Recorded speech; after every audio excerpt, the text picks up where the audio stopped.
Don't Google yourself. Horror story. Don't Google yourself. Why? Because you may not like what you find.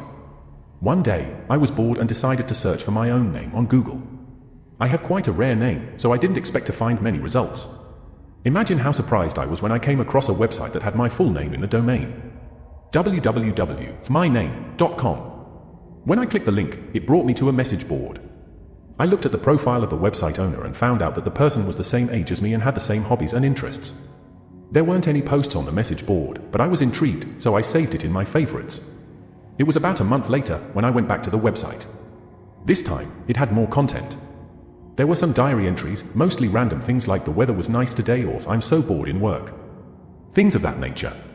However, as time went on, I began to notice more and more coincidences. The person lived in the same city as I did. It struck me as rather strange that two people with the exact same rare name would be living in the same city at the same time.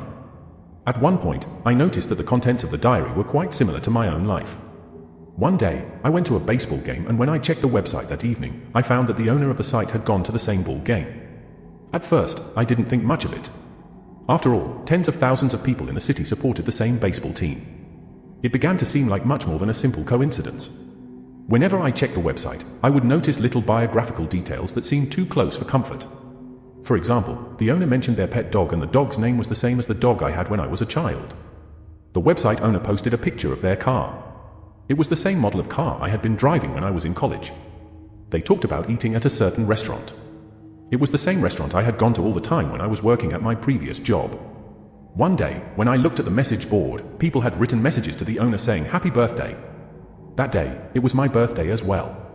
I decided to write on the message board for the first time, just out of curiosity. I was going to wish the owner a happy birthday and tell them we had the same name. However, when I tried to write something, I realized that there was nowhere to type your message. It wasn't a message board at all, just a static page. That's odd, I thought to myself.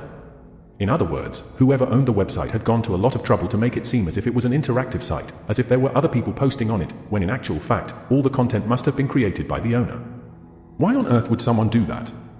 I wondered. I decided to send an email to the owner. It read, "Hi there. Believe it or not, we both share the same name. Nice to meet you." It was just a friendly email. The next day, when I tried to look at the website, I discovered that it was gone.